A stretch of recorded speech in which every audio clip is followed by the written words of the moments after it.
Hello friends and welcome to SSC guidance. आज का हमारा टॉपिक है रेशियो एंड प्रोपोर्शन का, यानी कि अनुपात एवं समानुपात का। आज इस चैप्टर से हम संबंधित हम कुछ इंपॉर्टेंट टाइप के क्वेश्चन देखेंगे। आज के क्वेश्चन बहुत ही इंपॉर्टेंट है, ऐसे क्वेश्चन कॉम्पिटिटिव एग्जाम्स में जरूर पूछे जाते हैं। तो चलिए देखते हैं आज का पहला क्वेश्चन।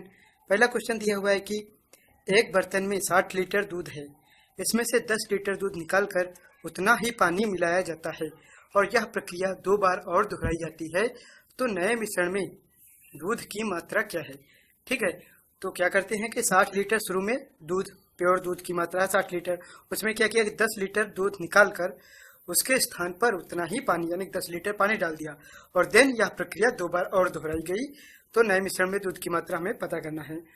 तो ऐसे क्वेश्चन को बहुत ही सिंपल तरीके से हम लगा सकते हैं। करना क्या है कि शुरू में ले लेना है शुरुआती मात्रा कितनी है दूध की, 10 लीटर। फिर ठीक है, और फिर क्या कह रहे हैं कि 10 लीटर दूध निकाला जाता है, तो दूध बचेगा कितना, 50/60 इस अनुपात में बचेगा। ठीक है, यानी कि 60 था तो उसमें 50 लीटर बचेगा और यही प्रक्रिया 2 बार और दोहरा दी जाएगी, तो 3 बार हो गई। तो हमें करना क्या है, ऐसे क्वेश्चन में शुरुआती मात्रा ले लेना है, उसके बाद जितना निकाला जा रहा हो उतना टोटल में घटा के, यानी 60 लीटर था, 10 लीटर दूध निकाला जा रहा था, 10 लीटर घटा के बचेगा 50/60 जो टोटल था, इनटू सेम प्रक्रिया 3 बार, तो सेम 50/60 3 बार कर देंगे। ठीक है, और अलग अलग होता तो अलग अलग, जैसे कि अभी नेक्स्ट क्वेश्चन में मिलेंगे जब बार बार अलग अलग मात्रा निकाली जाएगी। ठीक है, लेकिन इसमें सेम ही मात्रा बार बार निकालना है, तो इस तरह से हो जाएगा। इसके बाद हम सॉल्व कर लेंगे, तो ये 60 से 60 डिवाइड हो जाएगा और ये 2 0 डिवाइड हो जाएंगे। ठीक है, और उसके बाद ऊपर कितना आ जाएगा, 125 0/6 × 6, 2 से डिवाइड करें तो 3 आ जाएगा और ये आ जाएगा 625, यानी 625/18। तो 18 से डिवाइड करेंगे तो यहाँ आ जाएगा 3 एंड 4.8 समथिंग आ जाएगा। इसके बाद इतना आ जाएगा, तो इतना लीटर क्या बचेगा, दूध। तो यह शेष दूध की मात्रा आ जाएगी कि कितना लीटर दूध बचेगा। ठीक है, तो डिवाइड करेंगे, जो वैल्यू आ जाएगी वही आंसर हो जाएगा। तो सिंपल है, यहाँ पे करना क्या है कि जो भी शुरू की मात्रा हो उसके बाद जो निकाल रहे हो, कह रहा है कि 60 लीटर शुरू में है, उसके बाद 10 लीटर दूध निकालकर उतना ही पानी डाल रहे हैं, तो 10 लीटर दूध निकाला है तो बचेगा कितना, 50/60 के रेशियो में बचता जाएगा। ठीक है, तो आगे 2 बार और, तो टोटल 3 बार ये प्रक्रिया हुई, तो सेम ऐसे ही कर देंगे। उसके बाद सॉल्व कर लेंगे, जो वैल्यू आ जाएगी वो आ जाएगी कि शेष कितना दूध बचा है। अब इसको अगर 60 में लेस कर देंगे तो आ जाएगा कि कितना पानी अब हो गया, क्योंकि पानी बार बार डाला जा रहा है मिश्रण को निकाल कर। ठीक है, तो वो शेष मात्रा पानी की हो जाएगी। ठीक है, तो यहाँ पे आ जाएगा कि 34.8 लीटर दूध की मात्रा बचेगी। ठीक है, तो चलिए अब नेक्स्ट क्वेश्चन देखते हैं। नेक्स्ट क्वेश्चन है 2 नंबर। 2 नंबर दिया हुआ है कि किसी बर्तन में 50 लीटर द्रव रखा गया है, उसमें से 5 लीटर द्रव निकालकर इतना ही एक दूसरा द्रव मिला दिया जाता है, यानी 50 लीटर कोई द्रव है, उससे 5 लीटर निकालकर उतना ही कोई दूसरा द्रव मिलाया जा रहा है। ठीक है, पुनः इस मिश्रण को 5 लीटर निकालकर दूसरा द्रव डाला जाता है और यह प्रक्रिया 3 बार, टोटल 3 बार अपनाई गई, तो अंत में बर्तन में पहला द्रव यानी पहले जो द्रव था वो कितना शेष रह गया है। ठीक है, तो सेम उसी टाइप का क्वेश्चन है। तो क्या करेंगे, शुरुआत में 50 लीटर है, ठीक है, फिर 5 लीटर निकाला गया तो बचेगा कितना, 45/50 इस रेशियो में बचेगा और ये प्रक्रिया टोटल 3 टाइम्स हुई है। ठीक है, 3 बार ये प्रक्रिया अपनाई गई, तो ये ऐसे आ जाएगा। ठीक है, इसके बाद डिवाइड करके सॉल्व कर लेंगे, तो आ जाएगा शेष मात्रा के पहले प्रकार के द्रव की शेष कितनी मात्रा बची है। ठीक है, तो 50 से 50 डिवाइड होगा, 5 से 9 10 आएगा, 5 से 9 10 आएगा और 10 ही रखते हैं क्योंकि बाद में निकालने में दशमलव लगा देंगे। तो ये कितना आ जाएगा, 9 से अगर 45 को मल्टीप्लाई करें तो 504 आ जाएगा, यानी 405 आ जाएगा। उसके बाद 9 से मल्टीप्लाई करें तो आ जाएगा 45 36/100, 10 × 10 100, तो 2 के बाद दशमलव लगा देंगे तो आ जाएगा 36.45 लीटर। ये हो जाएगा हमारा आंसर। ठीक है, यानी कि अंत में वो पहला वाला द्रव कितना बचेगा, 36.45 लीटर बचेगा। ठीक है, तो क्या करना है कि जो भी शुरुआती मात्रा दी हुई हो उसके बाद जितना निकाला जा रहा हो, 5 लीटर निकाला जा रहा है तो बचेगा कितना, 45/50 इसी रेशियो में बचता जाएगा। ठीक है, तो ये प्रक्रिया 3 बार कर देंगे तो आंसर आ जाएगा हमारा। ठीक है, तो इस टाइप का क्वेश्चन इस तरह से सॉल्व हो जाएगा। तो चलिए अब नेक्स्ट क्वेश्चन देखते हैं। नेक्स्ट क्वेश्चन है 3 नंबर। 3 नंबर दिया हुआ है कि एक बर्तन में 40 लीटर ग्लिसरीन रखा है, उसमें 5 लीटर ग्लिसरीन निकालकर उतना ही पानी डाला जाता है। इसके बाद 10 लीटर मिश्रण निकालकर उतना ही पानी डाला जाता है और पुनः 8 लीटर मिश्रण निकालकर उतना ही पानी डाला जाता है। अंत में ग्लिसरीन की कितनी मात्रा बचेगी।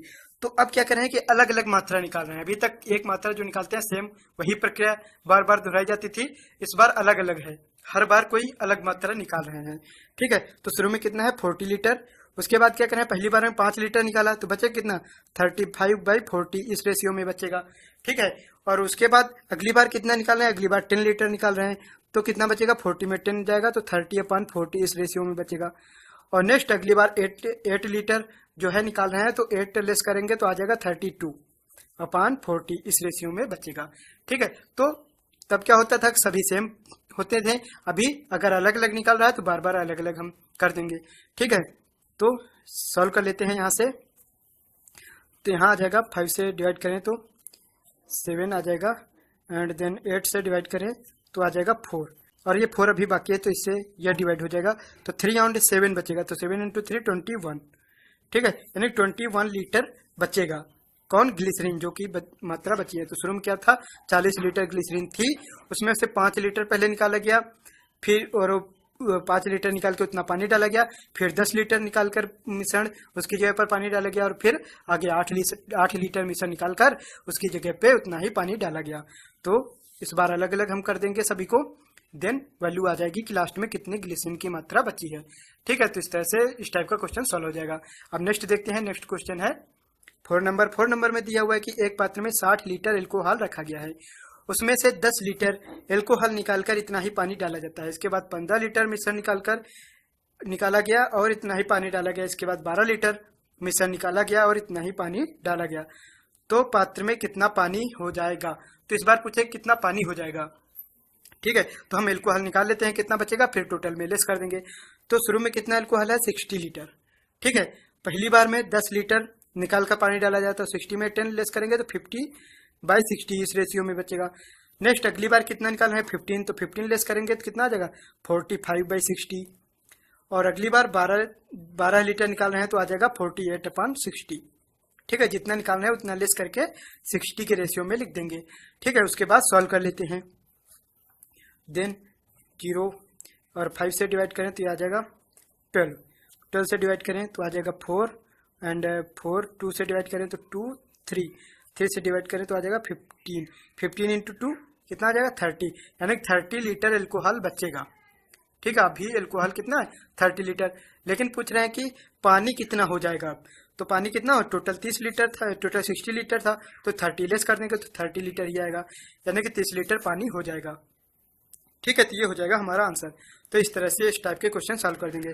शुरू में 60 लीटर एल्कोहल था, पहले 10 लीटर निकाला गया तो 10 लेस करेंगे 50/60 के रेशियो में बचेगा, फिर आगे 15 फिर 12। तो जैसे जैसे निकाला जा रहा है वैसे ही हम करके सेम इस मेथड से इस टाइप का क्वेश्चन लगा देंगे तो बहुत ही आसानी से हमारा आंसर आ जाएगा। ठीक है, तो चलिए अब नेक्स्ट क्वेश्चन देखते हैं।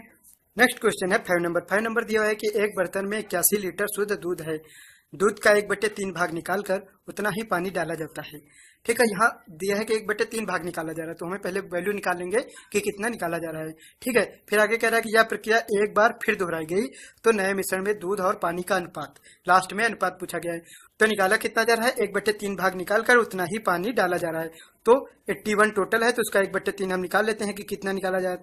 1/3 कितना आ जाएगा 27, यानी 27 लीटर निकालकर इतना ही पानी डाला जा रहा है। तो शुरू में कितना है 81, 27 निकाला जाएगा तो कितना आ जाएगा 54/81 इंटू 54/81, क्योंकि ये प्रक्रिया 2 बार दोहराई गई।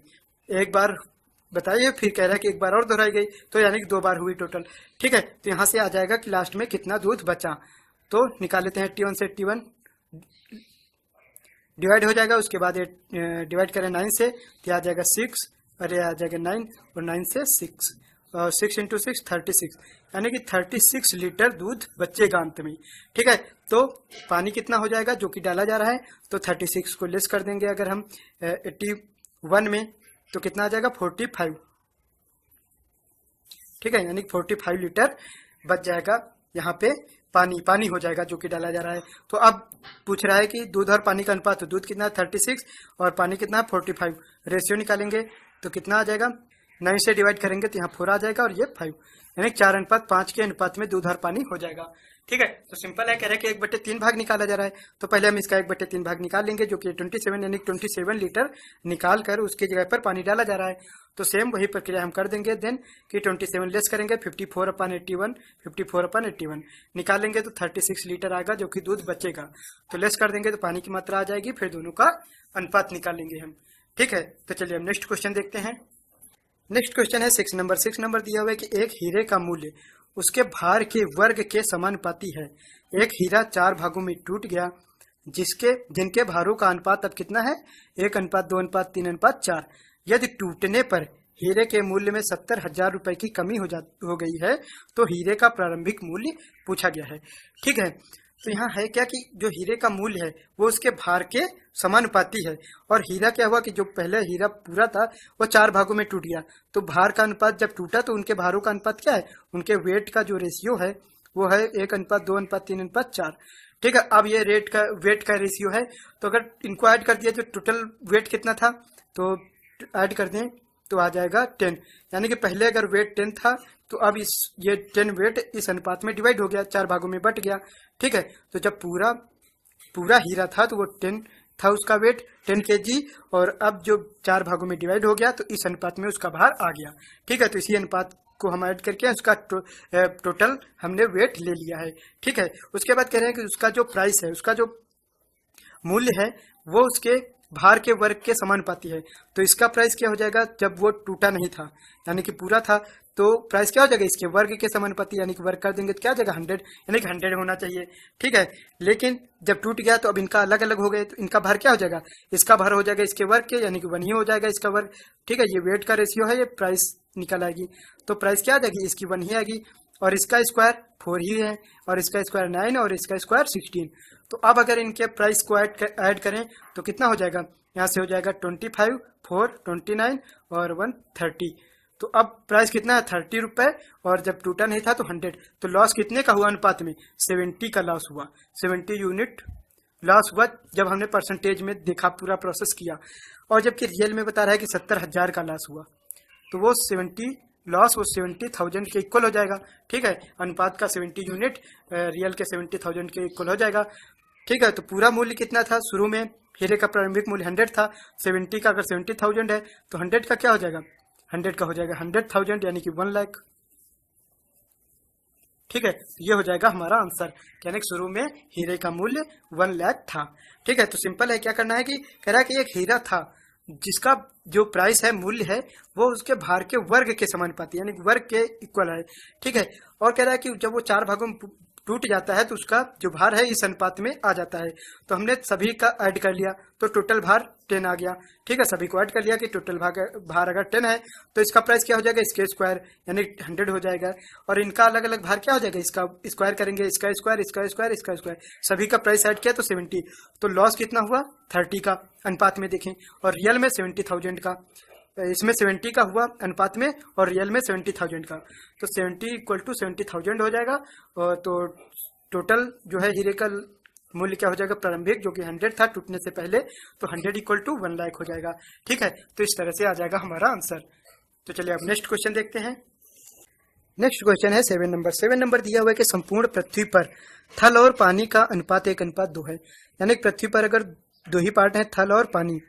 कह रहा है कि संपूर्ण पृथ्वी पर थल और पानी का अनुपात क्या है? 1:2। ठीक है, तो यहाँ से हम ले लेंगे कि अगर 100 थल का जो है क्षेत्रफल है तो 200 पानी का क्षेत्रफल हो जाएगा। ठीक है, दोनों को हम 100 के सापेक्ष ले लेंगे, तो अगर 100 थल का अगर क्षेत्रफल है तो पानी का क्षेत्रफल 200 हो जाएगा। ठीक है, तो टोटल जो है पृथ्वी का क्षेत्रफल कितना हो जाएगा? 300। ठीक है, टोटल क्षेत्रफल 300 हो जाएगा, दोनों को ऐड कर देंगे। तो कह रहा है कि 2 गोलार्ध, अब कह रहा है कि उत्तरी गोलार्ध में यह अनुपात, यानी कि थल और पानी का अनुपात 2:3 है। तो उत्तरी गोलार्ध में दिया हुआ है थल और पानी का अनुपात, और हमसे आगे पूछ रहा है कि दक्षिणी गोलार्ध में यह अनुपात क्या होगा, यानी कि थल और पानी का अनुपात क्या होगा दक्षिणी गोलार्ध में। तो दक्षिणी गोलार्ध में पूछा गया है, तो उत्तरी गोलार्ध में देख लेते हैं। तो उत्तरी गोलार्ध और दक्षिणी गोलार्ध, ठीक है, 2 हैं। ठीक है, तो लेकिन क्षेत्रफल देखें तो दोनों के बराबर होंगे, क्योंकि जो गोलार्ध है दोनों, उनके क्षेत्रफल तो आपस में बराबर ही है, क्योंकि पृथ्वी 2 ही भागों में बटी है। ठीक है, बराबर बराबर भागों में होंगे उत्तरी गोलार्ध दक्षिणी गोलार्ध। तो अगर टोटल 300 क्षेत्रफल है तो उत्तरी गोलार्ध का कितना होगा 150 और दक्षिणी गोलार्ध का कितना होगा 150। अब कह रहे हैं उत्तरी गोलार्ध में यह अनुपात यानी कि थल और पानी का अनुपात कितना 2:3, तो दोनों को बांट लेते हैं थल और पानी का अनुपात। तो टोटल 150 है तो 150/3 + 2 5, और अब 2 अगर थल का निकालना हो तो 2 से मल्टीप्लाई कराएंगे तो कितना आ जाएगा 60। ठीक है, डिवाइड करेंगे तो 30 × 2 60 आ जाएगा, और ये 3 से मल्टीप्लाई कराएंगे तो आ जाएगा 90। यानी कि उत्तरी गोलार्ध में थल कितना है, थल है 60 क्षेत्रफल और पानी का 90 क्षेत्रफल है। ठीक है, तो उत्तरी गोलार्ध में इतना है तो बचा कितना। अब थल को अगर टोटल थल कितना था 100 पूरी पृथ्वी पर, तो लेस कर देंगे तो दक्षिणी गोलार्ध के लिए कितना बचेगा 40 थल आ जाएगा। और पानी का देखें तो पानी का क्षेत्रफल टोटल कितना था पृथ्वी पर 200, जिसमें कि 90 अगर क्षेत्रफल उत्तरी गोलार्ध में है तो दक्षिण में कितना हो जाएगा 90, लेस करेंगे तो 110। तो दक्षिणी गोलार्ध में अनुपात क्या आ जाएगा 4:11। ये हो जाएगा हमारा आंसर।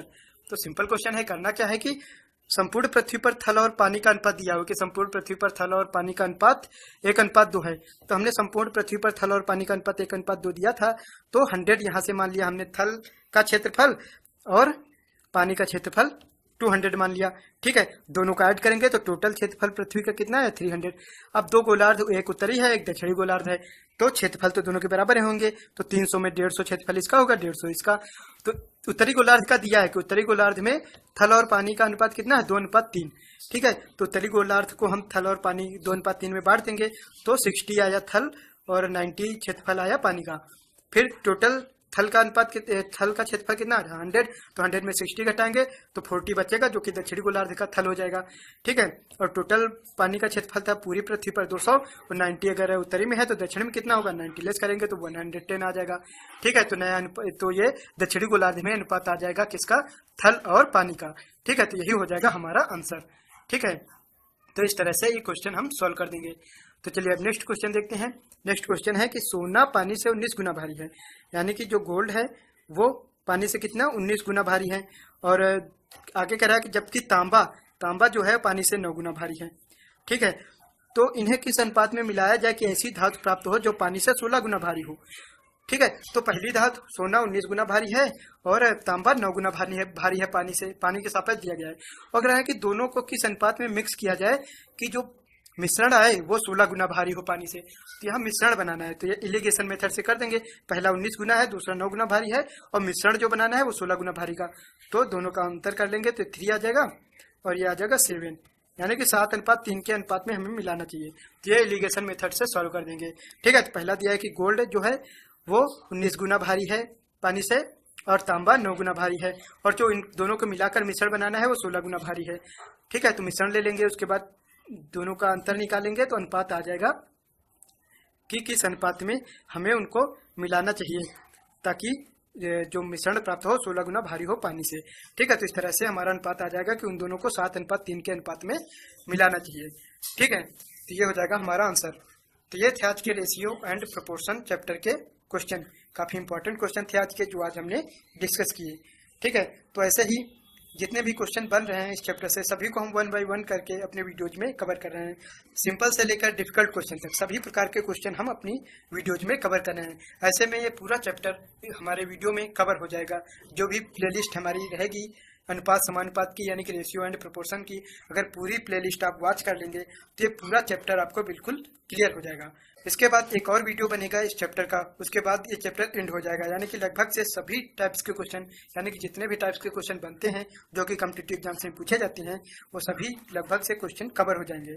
ठीक है, तो पूरी प्लेलिस्ट आप अगर वॉच कर लेंगे तो पूरा चैप्टर आपको बिल्कुल क्लियर हो जाएगा और इस चैप्टर के हर टाइप के क्वेश्चन आप सॉल्व कर ले जाएंगे। ठीक है, तो आई होप कि आज का वीडियो आपको पसंद आया होगा। तो अगर ये वीडियो पसंद आया तो इसे लाइक एंड शेयर जरूर करें, और ऐसे ही अन्य वीडियोज को देखने के लिए हमारे चैनल को सब्सक्राइब जरूर करें। तो चलिए मिलते हैं नेक्स्ट वीडियो में। Thanks for watching.